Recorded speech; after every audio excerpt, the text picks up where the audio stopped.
Good morning, guys. It's Cali. I'm back with the leg story today. This has been highly requested by, I don't know, two people. um, my leg. Well, if I had $1 for every time somebody asked me, gee, what happened to your leg? I would be a rich girl right now. And I've yet to come up with a very clever response. Like, I thought it would be great if I could, talk about a shark attack or some great, wonderful adventure. But alas, no, it is a simple clotting disorder. A lot of times people assume that maybe I had cancer or was involved in a traumatic car accident or have diabetes. None of these are true. I do have a disorder called antiphospholipid coagulation disorder. As well as I was diagnosed with peripheral vascular disease and peripheral arterial disease in 1999. You'll excuse me, please, if I'm looking down, but I had to take quite a few notes. I spent the better part of an hour this morning going through my old medical records. That's a lot of fun. But I hadn't looked at a lot of this stuff since I had two amputations on the same leg. Below the knee first, and then above the knee. Couldn't do it the other way. But I had forgotten a lot of this stuff, so looking back through the records, took me back.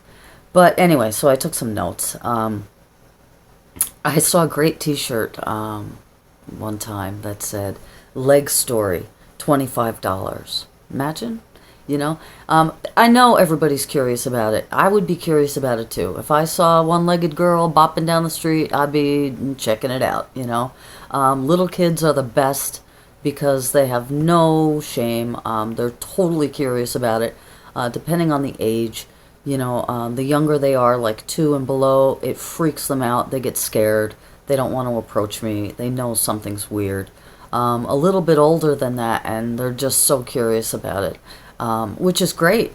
And they accept it. The other day when I did the lunch buddy thing with my grandson, because I don't wear my prosthetic, and I'll get into that in a little bit, but I met this kindergarten class and they were all over me, what happened to your leg? What happened to your leg? And, I kind of tell them, oh, it was sick and, the doctor had to take it off and I'm so much better now. And, and they accept it and move on. And it's great. I love little kids. I wish adults were more forthcoming.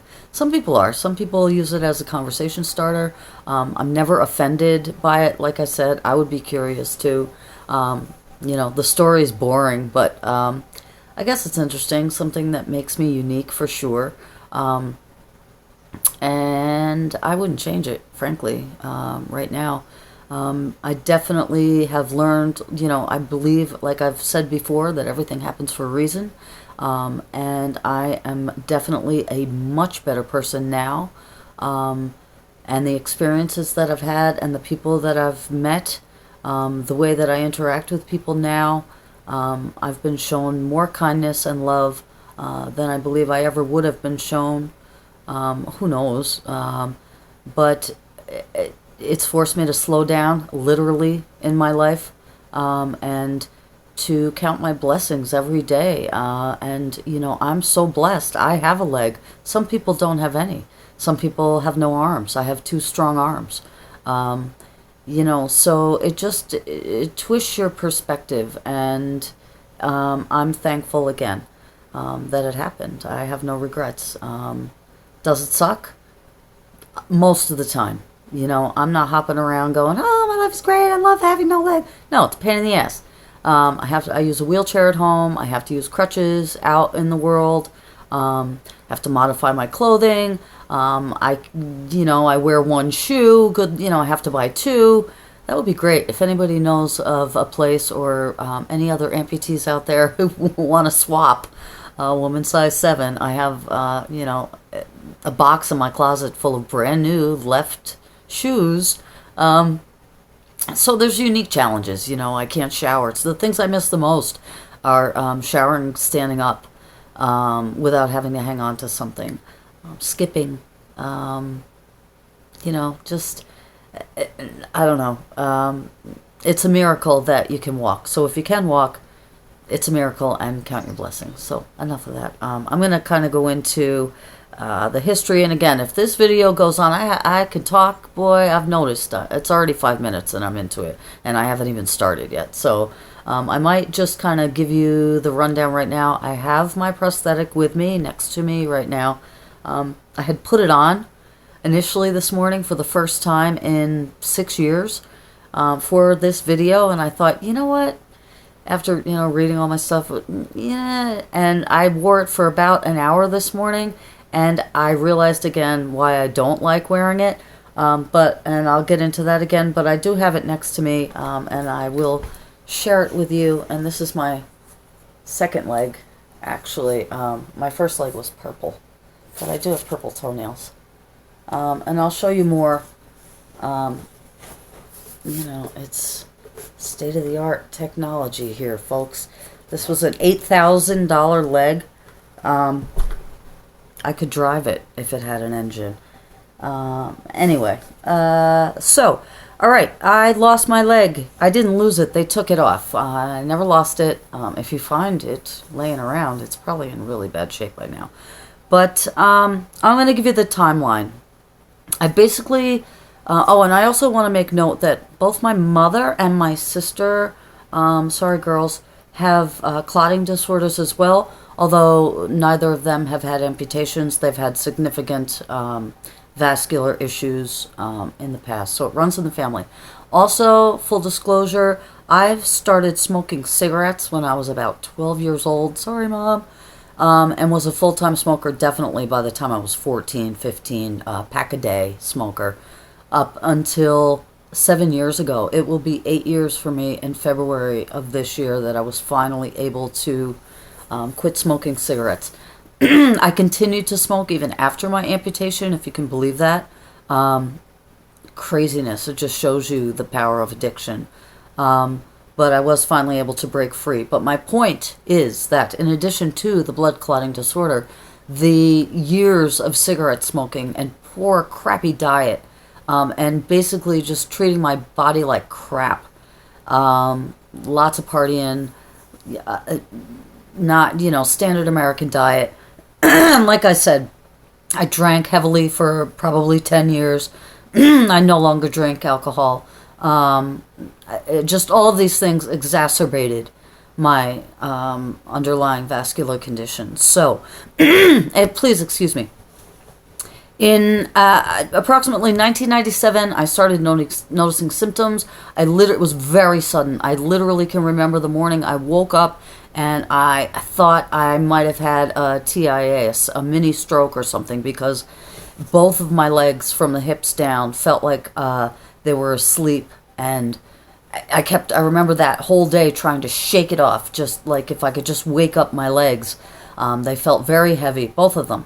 And that feeling never went away for 3 years after that. Constantly, more so the right than the left. I had a little in the left, but it was definitely concentrated in the right leg. I'm a left leg amputation, by the way. I have my right leg, thank goodness, but it was the right leg that gave me problems initially. I had started with numbness and tingling. I couldn't walk more than 10 feet without pain. It's still that way for me now. I don't talk about it. We all have our issues to deal with, but I can walk about 10, 15 feet before I experience pretty significant pain in my right foot. I currently only have 30% blood flow to the right foot. My femoral artery is barely there, and from my knee down, it's basically all collateral circulation. There's nothing left to bypass to. I'm kind of jumping ahead, but anyway, I had a lot of numbness, tingling, severe pain. Started in the right leg, would keep me up. I would rock and hold my foot for hours. I couldn't sleep with my leg up. I started sleeping with my leg off the bed. It seemed to be alleviated with having my legs down. And that's kind of a symptom of how you know it's arterial. If it's alleviated, arterial away, venous, closer to the heart, it would, if it were a vascular problem more than an arterial problem, it would be the reverse. But ramble. Anyway, so it actually got to the point where I was standing up, sleeping on my dresser, holding my pillow. So it got really bad. I finally went into the doctor. Typical nurse. I'm a horrendous patient, very reluctant. I went to Horton Hospital in 1999. I had a series of angiograms. I was sent to Albany Medical Center in 1999 and started with the bypasses. They did a right pop tib, it's called, from my knee to my ankle in 99, and then after that nothing was really alleviated, and I was starting to get ulcers on my toes and my feet. They were sending me to podiatrists, creams, the meds, the pain meds. Oh my God, I was on OxyContin, I was on Darvocet, Dilaudid, Percocets, Vicodin, and nothing was touching the pain. I would cry driving to work. I had joint custody with my ex-husband of my children. I used to have to drive to Rockland County to pick them up, and I would cry the whole way there because I had to keep my foot down on the gas pedal. It was just awful. It was excruciating. Anyway, so after the bypass in 2001 in Albany, at Albany Med, I had marginal relief. They discharged me on a regimen of Coumadin, blood thinner, and told me to follow up with hematology. And I'm actually, can't even believe I'm saying this, but I never followed up. Can you believe this? I never went back. I never continued to take my Coumadin. I didn't address any changes in my lifestyle. I don't know what I was thinking at the time, but I never followed up. So, subsequently, do you think? In August of 2002, I was readmitted to Horton Hospital, and this time it was because of severe left leg pain. My right leg, like I said, is always in somewhat of a degree of pain, but this time the same symptoms started on the left. My leg was purple at this point, and a dear friend of mine, who shall remain nameless, looked at me and said, "We are going to the hospital. That's it. You can't wait anymore. This is ridiculous." So sure enough, I went. They admitted me right away. I had a diagnosis of acute arterial embolism and thrombosis on the left, and this began a merry-go-round. This was in August 2002. For the whole month of August through September, I wanted to do anything. They started to discuss amputation, and I wasn't hearing it. I wanted to try anything but that. I had spinal blocks done for pain control. That didn't help. They wanted to implant gold rods in my back for radiation and pain therapy. Luckily, I didn't agree to that. It just got so bad. Finally, the left foot became gangrenous, and on September 10th of 2002, I had a below-the-knee left leg amputation. Because of the streaking up the leg from the severeness of my condition, the doctor performed what's called a guillotine amputation, and because of the infection, left it open to drain. So I was discharged with a gaping wound in the bottom of my leg that if I held a mirror under it, I could see the bone. There were literally 2 big black stitches holding the tissue together, but it was horrendous.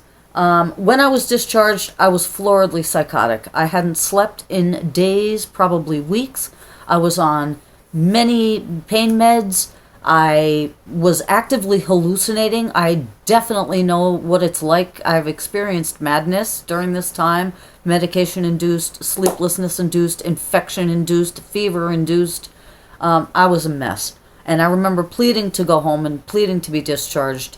And sure enough, I was discharged. And Probably the first night, I remember being in my bedroom, hallucinating that someone was putting coins in the bottom of my stump, and I remember unwrapping my bandages and just, rolling around on the floor. I was a mess. My youngest daughter was there through this. My partner at the time tried to be supportive, but I was just out there, and I wasn't eating. I was like 95 pounds.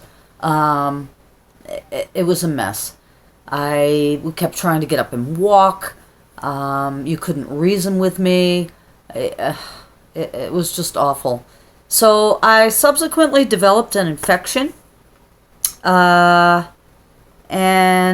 so 20 days after discharge, I was readmitted on, let me see, I had the amputation on September 10th, and I think I was discharged like September 17th, a week later, and no, that's not true, 2 weeks later, the 20th, I'm sorry, and by September 30th, I was back in. And I'm sorry, I have the timeline wrong. I wasn't out of the hospital. I was probably discharged at the end of September. And within 3 or 4 days of actively hallucinating, being in pain, I spiked 103 fever. I was back in the hospital and by September 30th. So, again, they were like, we tried, we're sorry. And I remember after my first amputation, I was fitted for my first prosthetic. And the first time I met my prosthetic guy, hi Jason, he casted my stump, my residual limb, and couldn't get the cast off. And I thought he was kidding, and he was not. And we can laugh about this now, but at the time I was traumatized. But I remember speaking to him after I was readmitted prior to my second amputation, and him saying to me, try to keep your knee. And I'm thinking, you think? I would love to. But alas, no. I was not able to keep my knee. And I had my left leg above the knee amputation completed on September 1st, 2002. And I was discharged again on October 7th. I'm sorry, I had it done on October 1st. And I was discharged on October 7th. And I... Again, I was going through prosthetic fittings, things like that. I had a lot of pain. I'm trying to think about my adjustment to home. I was so happy to be home. But it was rough. My youngest daughter was 13 at the time. She needed me. I was so wrapped up in my own stuff that I feel guilty to this day. She was kind of left in the mothering role. She was taking care of me. Thank God she was there. My partner at the time, Jamie, was there with me also, and she did a great job, but it was a lot. While I was in the hospital and prior to being discharged the second time, I got a visit from our, where I was employed at the time, our director and founder of the agency that I worked for, a man that I hold in the highest regard and respect. Dan, I love you. Came to visit me in the hospital, and I had requested no visitors. I had it on the list down in the front. I didn't, aside from my family, and I knew there was a huge outpouring of love, but, I believe, looking back, that I was legitimately depressed. It was the only way I knew I retreated to heal.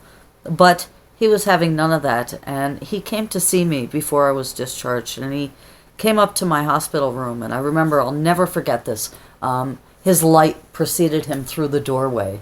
That's just the kind of man he is, but he said, Ms. Black, we need you, do you want me to tell these guys that their nurse isn't coming back? And that was huge in my healing and huge in my motivation and my desire to get better and to keep on keeping on, and to not let things get me down. At the time, and for 13 years, I had the honor of working at this agency that supports men and women, adults with mental retardation and developmental disabilities. and they were my family. I still count them as my family, although I no longer work there. They were integral in my healing. I was discharged in October. By February of, that was October 2002, by February of 2003, I was back to work full time.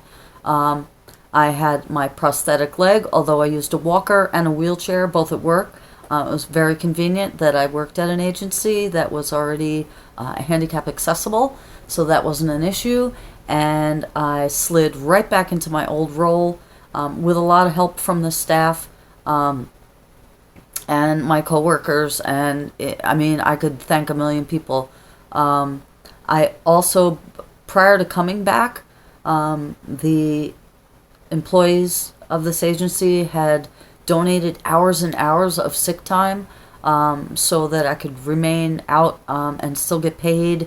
And I can't say enough about how much I respect, admire, and love these people that I worked with and had the honor of being around, as well as the, of course, men and ladies who live at this agency, who have enriched and touched my life and my heart in so many ways and made me such a better person.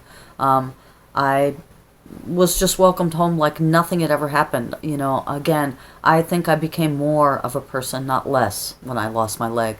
But going back to work, getting back into that routine, was integral in my healing. And again, I was thankful that I had what I had.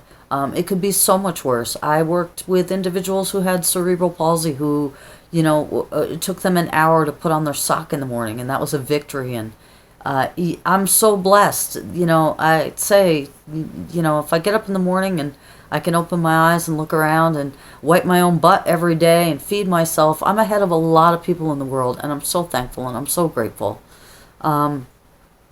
Anyway, I'm rambling and rambling. So I went back to work in 2003, full-time, wearing my prosthetic. Again, I can't say enough good things about my job. At the end of 2010, I took a promotion at that job, and I went from being an RN to an assistant director of health services, and I believe it was too much. With, like I said, I still have constant pain, 30% blood flow in the remaining right leg, the extended work hours, the extended responsibility, my pain levels, everything. I decided that I had fought the good fight, and it was time to, throw in the towel and leave with my head held high. And so at that time, I decided to go out on a medical disability, and with no bad feeling, I left, except sadness, because again, these people had been my family for a long time and still are. But I went out on medical disability, and that was a huge life changer. Now what? I went from being a mom to a nurse to, at one point, now what? I can garden, I can sing, I have all these great hobbies, I love to do art, but hello, I took a huge pay cut. I've never looked back. I'm so thankful. I fill up every minute. I'm so blessed to be able to spend time with my friends and my family, my loved ones, the man that I love right now. I've been reunited with someone after 22 years, and he's the love of my life. I get to share my life with him, his son, my new grandbabies. I feel like I'm bragging sometimes. I have to tone it down, because I'm just like, my life is great. My life is great. And I don't feel sorry for myself, and I'm not patting myself on the back. Again, I'm so thankful. And I know how fleeting all of this is, that I just take it in stride. And I'm so thankful that I still have my remaining right leg. I finally quit smoking in 2007, thank goodness. And I think that's been integral in healing. My diet changes. I go back usually once a year for peripheral vascular response tests, and there has been slight improvement in the right leg, and I believe that's from collateral circulation, and I believe that is the positive lifestyle changes that I've made. So I'm going to continue to do that. I do take my Coumadin now. I believe that I will have to take that for life. But at that, again, they say to watch my vitamin K intake. Honestly, I don't. I eat tons of green vegetables, but I'm not saying don't do that. Follow your doctor's orders. Do what's good for you. But I do go for my blood work. I get my PT and INR, my clotting times monitored. So I do go for a regular medical follow-up now, not to worry. Also, I had found something online called a group called Less Than Four, founded by a guy named Josh Sundquist, who helped a lot because that's a community for people less than four, people with less than four limbs. So I met this whole amputee community, and that was very supportive and very helpful. That was before Facebook for me. And so I was able to network with people. And I also then was introduced to a concept that I had never heard of, or a group that I had never heard of called devotees. And I'm going to talk a little bit about devotees. I don't want to give it too much time, but devotees are people who are turned on, if you will, by the thought of someone with an amputation. It's a little creepy. I don't want to judge anyone if that's what floats your boat. We all have our things. My only issue is when I'm approached inappropriately. If that's what does it for you, I'm not into satisfying your curiosities. If you're here on this channel, it's I've already kind of noticed that I'm getting a few fans, if you will, which is fine. But don't think I'm not going to be showing my stump here. We're not going to be talking about sexual turn-ons regarding that. If that's what does it for you, that's great. But I had never heard of this before, so I was like, what? Anyway, so they're out there. That's great. Good for you. The man that I'm with is with me because I'm a whole woman with or without my leg, not because I don't have a leg. I think that's my issue. It's that, I don't know. Anyway, I don't have an issue with it. So Less Than Four. And then again, Facebook, is huge. Very supportive. I've met a lot of people in the prosthetic areas, some cool wheelchair companies, Colors Wheelchairs. Oh my God, I would love to have one. It's like a race car. Let me see, what else? This, again, I'm almost in a half an hour. Oh my goodness. Fun fact, my dad, my birth father, was also an amputee, totally unrelated. He was a right arm amputee, and I remember as a very young girl, he committed suicide when I was 2, unrelated. He was an alcoholic and had a war veteran. But I do remember seeing his arm hanging on the, a door handle when I was young and looking up and seeing this arm. But I do have pictures of my dad with no arm, and I think it's kind of cool that I'm his only daughter, only child, and had an amputation, and so did he. And just a couple other cute things. After I had my leg amputated, one of my dear friends at the time asked me, Cali, can I ask you a personal question? Can you still have sex? And I'm like, yeah, my vagina's not on my knee. So I laughed my butt off. This was also the same woman who had called up our local hospital when they were giving free prostate screenings, and she wanted to schedule one for herself. So we gave her a little anatomy lesson. And also, I was at like a Chuck E. Cheese or something, and I noticed a group of little boys, like around 7 years old, following me around, and finally one of them got up the nerve to approach me, and he said, "Did a zombie eat your leg?" And I said, "Yes." And he ran off screaming, so that was priceless.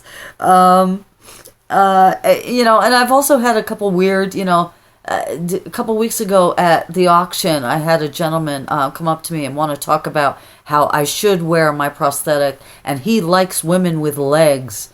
And, I would be annoyed if not, they're just ignorant. People are just ignorant. I don't think he meant anything by it, but, that's my personal business.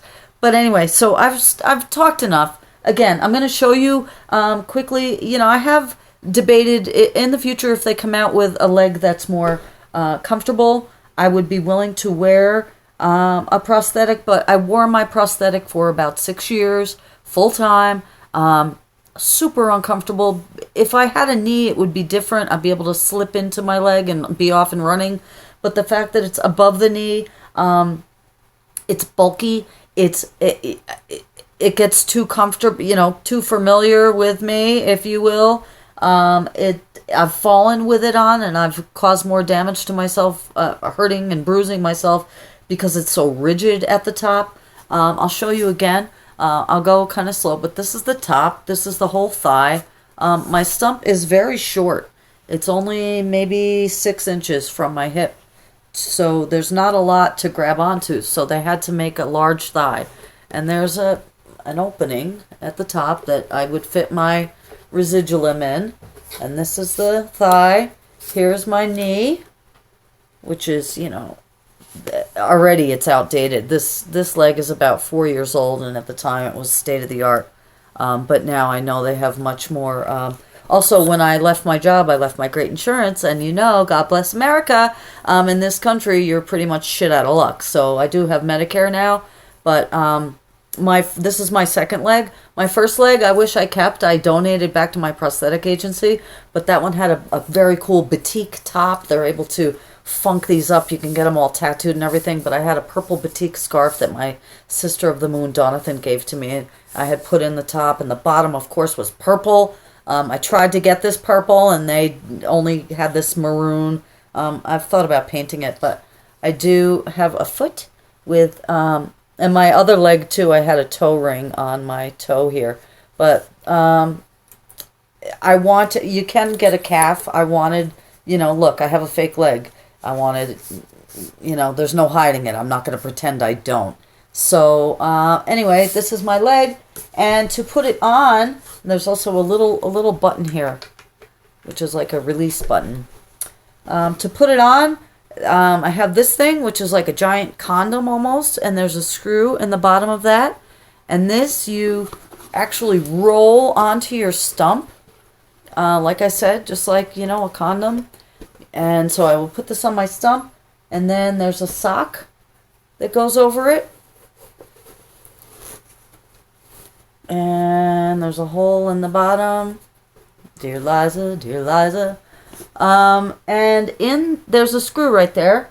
And then I have this little screw on a wire. And you attach this. You see, already, this is like 10 minutes to get dressed, and I'm not even getting dressed yet. Just 10 minutes to put the leg on. It's a pain in the butt. So I take this now. The wire is attached to my screw, and then this is attached to my stump, and I would have to feed this wire down into the leg. There's a hole in the bucket. There's a hole down here. If I can show you.